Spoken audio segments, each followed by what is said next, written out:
Hello and welcome to another episode of Becoming a Techno Wizard. um, I always love doing that. Welcome to another episode on my series on reading my newsletter, A New Story of Humanity, or my newsletter edition. And last week we talked about the FCC theory of evolution, the Female Cosmetics Coalition theory. It's really great stuff. I just learned so much from that, and I highly suggest you go back and watch that episode if you haven't already. Go read that article that I linked in there. Um, this week we're going to talk about what needs to change the problems. And because this is so short, I'm going to just go right into the next part as well. Hierarchy is at the source of our biggest problems. So, without further ado, let us read. uh, let us commence. Maybe I'll say that. Let us commence. Anyways, what needs to change? The problems. Now that I'm giving context, we can finally get into identifying all of the problems and then organizing them to show how and why these issues are a result of various ways we perceive or misperceive our environments. Here is the list of problems in no particular order. That most people would probably agree are big ticket items. I can probably source this stuff, but it's fairly obvious. Inequality. We have gender inequality, misogyny, systemic racism, poverty and classism, homophobia and sexual discrimination. Under health, we have child abuse, disease and physical fitness, mental health, depression, suicide, anxiety, loneliness, and so on, climate change, pollution, ecological cataclysm. Then we have societal collapse.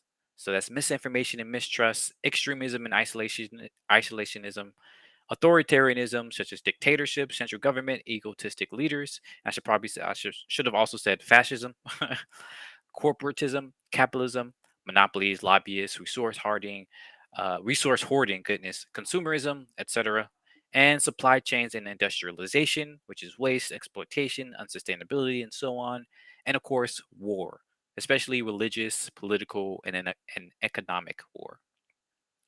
Now, I probably could have reorganized this into different ways and so on, but I think this covers, a lot of the major problems that we have today in our current society. What people might typically do at this point is to try and go through each one of these and propose solutions, or maybe even link a few of these up. But instead, I like to show you how every single one of these problems, and probably any other problem you can think of, are all either created or gravely exasperated by hierarchical power structures. That's right. That is, this is system thinking at its finest, I think, maybe, I don't know. But it's fun and effective to do. As stated in my overview, the problem with hierarchy is that 1. Some people can gain advantages in bargaining power, that is, the ability to get what they want, and 2. Those people will often, eventually, inevitably use that power to get what they want, usually by exploiting or excluding other groups. Power corrupts. Specifically, power over others is inherently corrosive. I might have to tweet that right there. So, how hierarchy is at the source of our biggest problems. Once again, I can simplify all of this before go into depth about how I got into this conclusion. So, I'm going to get into all these here. Hold on 1 second. I have somebody messaging me.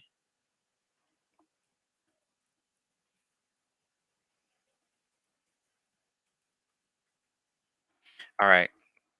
Inequality. This should be the most obvious as an imbalance of power. But unfortunately, many people are woefully misinformed of what inequality actually is. Gender inequality is not due to some inherent flaw in women. In fact, I've shown above with the FCC theory and many other social theories of evolution that it was largely thanks to biological females working together that we ever gained sentience. Can't believe I even have to say this right here, like, but it has to be said. Inequality of all sorts, but especially between genders, comes down to us creating and then reinforcing an environment where certain people have more resources and or decision making power over others. The people who gain power over others want to keep that power. And the best way to do so is, of course, to justify having that power. or even ignoring the existence of that power. Humans have an inherent bias towards tribalism. We create social groups over literally anything. But just like with sports or other games, tribalism is quite fun and harmless by default. It only becomes dangerous when one group gains power over others. So the whole thing was like, oh, this is because tribalism, like that doesn't explain anything. You have to go into the interactions between tribes. Once again, by power, I mean the ability to limit another person's freedoms. If we want to stop gender, racial, income, age, or any other inequality, we have to first realize that such inequality is upheld through the justifications we give as reasons for why one type of person can limit the freedom of another person, directly or indirectly. Then we have to take down any power structure which allows some group of people to enforce their will on other people. All the while, we have to recognize how our environment makes it harder or easier to form inequalities in the first place. More on this later. Those material conditions, health. It seems the vast majority of our health issues today are either preventable mental health conditions used by childhood societal trauma or caused by societal trauma, or otherwise a result of pollution of some sort. So they either preventable or mental health conditions caused by childhood stuff or a result of pollution. Of course, we have plenty of other diseases from random stuff like genetic mutations, infections, and etc. But certainly, there has been a rise of health issues directly associated with preventable diseases, autoimmune disorders due to pollution, and mental health issues.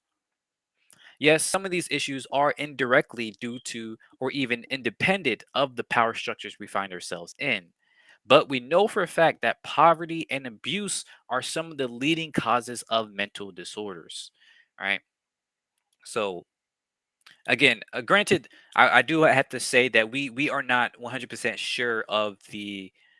It's hard to say what mental disorders existed prior to in antiquity because it's really hard to get that sort of data, but from what we can measure, we do seem to have an increase in mental health disorders, and that goes even beyond um, the fact that we are measuring them now, right? There are actually ways of measuring these stats, right, to accommodate for the fact that we now have we now can measure more mental health disorders, right? So um I don't know, you could look it up yourself, but basically like when there's going to be an increase of mental health disorders reported once we measure them more, but the amounts of mental health disorders will also increase um exponentially more than what's being actually recorded or measured. So yeah, there are ways we have data that seems to point to the fact that we have more mental health issues, even disregarding the ability to measure them. I'm sure most of us don't have to be reminded of the healthcare problem in America, but even beyond that, the fact that we do not have strong communities anymore is a huge factor in our negative health outcomes. It has been shown in multiple studies that loneliness is one of the leading causes of death. That's right, loneliness, being alone. Right? We are not built for that. And again, I could have linked stuff to here, but you can just look it up yourself. I mean, you just look it up. There's tons and tons of articles about it. Again, we are social creatures. We are not meant to be alone. So when 20 to 30% of people say they feel alone and don't even have a handful of friends, much less a whole community they feel comfortable depending upon, is it any wonder that we still suffer so much despite all of our scientific knowledge and advanced medical technology? Furthermore, the air pollution, microplastics, and chemical pesticides in our food has all been linked to some serious health issues as well. Climate change and pollution is a direct result of people thinking themselves above the environment itself. Pretty much every egalitarian society in history considered themselves as integral part of nature, just one piece in a giant cycle, not as some master or even caretaker of the natural world. They consider themselves a part of the natural world. There was no distinction between themselves and the rest of nature. Hence why they never took more than than could be replenished or even thought to own any land. Owning land they happened to use was as ridiculous to them as is the idea of owning the particular air molecules we use to breathe is to us. Pollution occurs when you don't care about the environment in which you live, or worse, when some people can shit all over the land, water, or air where someone else is living. The fact that some people have the power to both pollute the environment and then to get away with it is proof positive of the corrosive properties of power. And just real quick on this right here, I'm not sure if I said this, as smoothly as I could have. But what I'm basically saying here is that many indigenous cultures did not, have the idea of owning land because it's ridiculous. It's like thinking that you can own the air, right? It doesn't make sense. You're just living there. It's just a piece of dirt, that you're living on, and you are part of that cycle. Right, everything you do goes back into the dirt. Everything you take comes from the dirt. Right, so just like from the air we breathe, right? We don't think of, oh, this air right here, it's my IP, right? It's my private property. Like, no. Obviously you have personal space, right? But that's different from owning, right? The idea of ownership comes from a power imbalance, from an idea that you can, get some usually own something by force. Like you can take something and it's yours and nobody can take it, or else you beat them, right? The very idea that you can own land is as ridiculous as owning air. And unfortunately owning air is going to be is starting to be capitalized too. So that should be, that's more of a problem of our current society than it is of, past societies, uh of how they thought. But let's continue. Political collapse. Literally all of this is just direct effects of corruption, not merely corrupted officials doing shady stuff, but more broadly, the corruption of our social fabric. The fact that the very thing that allowed us to spread across the world has been steadily atrophied into sociopathic behaviors and incentives is the corruption that I'm referring to. One of the biggest problems with hierarchy is the unequivocal way that it atrophies one's social skills. Recall what I mentioned earlier about how dominant members of a species don't have to communicate as much. They can get what they want just by swinging their mass or even using psychopathic cunning. Well, think about that for a second. If the more dominant you are, the less you need to use social skills. That means you don't really need as much negotiation, communication, empathy, or consensus as other less dominant members of your community. Is it any wonder why leadership positions tend to be a beacon for psychopathic and narcissistic people? Again, we have the data for this. Sure, leaders still need those skills, but that's merely because they aren't completely dominant. Throughout history, even the most powerful emperors were not too far from being deposed by other nobility or just a crowd of discontent citizens.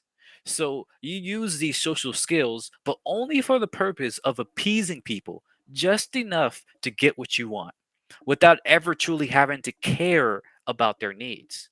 If any leaders did care, they'd quickly get attacked by their more heartless peers. So the selection pressures would lean more and more towards narcissism, right? Using some evolutionary theory here in terms of our social skills. So what I'm saying here is that we've created an evolution like social pressures to atrophy social skills in favor of, these psychopathic narcissistic tendencies, and that explains why our current society is more narcissistic than ever before in human history. Furthermore, this also means the people who are being ruled also use less social skills because they don't have to think about important aspects of how their societies run. They just follow the leaders and utilize little to no critical thinking skills about why the leader's doing what they're doing. So long as they feel like they are being listened to, they steadily lose the ability to actually determine the effectiveness of their leader's actions. And oh my gosh, this has aged so well. I started watching Channel 5, um and that has blown my mind, like reading up on like QAnon and all the right wingers and many even neoliberals, so-called liberals, but really the neoliberals, right? And it's just so disturbing how far gone people are, how difficult it is for people to critically think. They scream freedom and free thought and all this other stuff, but they're not analyzing the data. They're not looking at all this. They just make up some stuff that feels right. And you can, when you ask, like when you go watch Channel 5, that explains a lot of this, right? He asks these questions of people like, "Well, why do you believe this?" And it just, you can kind of see the mental gymnastics they're making to try and justify whatever bullcrap they believe in.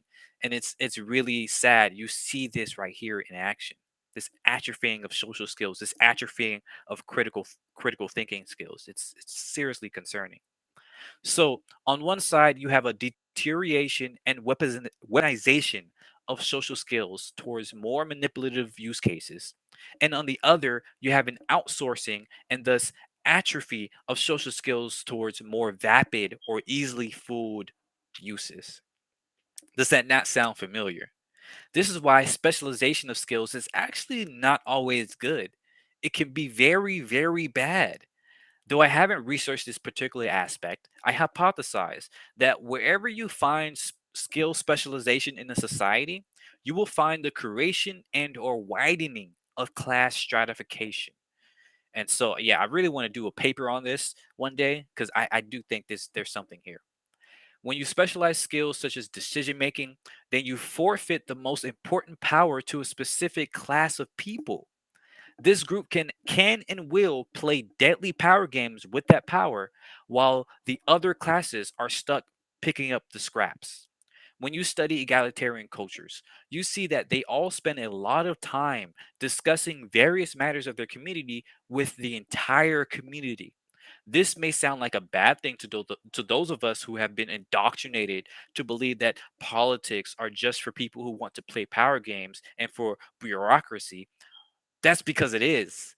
That is the environment we live in. That's not what politics have to be. The etymology of the word is evidence enough. Politics simply means affairs of the city, referring to the Greeks' tendency to come together and communicate how their cities should be run with their general assembly. Though the Greeks weren't the most egalitarian peoples, this idea traces much further back and much wider to every egalitarian culture who took the time on a daily basis to determine the affairs of the community with the entire community. The bulk of stories around ancient campfires likely had to do with everyone sharing their knowledge, talking about this or that logistical thing, or even simple gossip that acted as a way of bonding with your community. Politicking was and should be an everyday part of life for every person in a community, not some dirty thing people in power do. Most importantly, egalitarian cultures had a number of methods designed specifically to weed out egotistical people when it came to take on any necessary leadership positions. Some of these include would be leaders volunteering to be beaten, to let go of their ego, leaders having the last pick of meat of or other resources, leadership positions being temporary and limited to a specific event or time, police positions rotating in and out every season. So people who police one season would just be regular citizens the next. And so if you were brutal as a police person, your neighbor who's being brutalized by you would be the police next year. And so they would get back. So most people would not be brutal as police and would not overuse that power because they realize, oh, I'm not going to have this power the whole time. So, anyways, randomly selected council representatives. Randomly random selection is actually a very powerful way of figuring out a council. Because once again, especially if it's temporary, because once again, you're not going to make bad decisions because somebody else, your neighbor, might be the one up next. So you're gonna want to make sure you choose something that's going to make sense for the community, and many other reverse dominatics and counter dominant tactics. Without these safeguards against egotistical leaders, we get what we have now. So yeah, this one was a bit long. Sorry about that. But I think it's very important. I would love to do all think once again, as always. Please let me know what you got from this section. If you think it makes sense, if not, if you agree, if you disagree, whatever.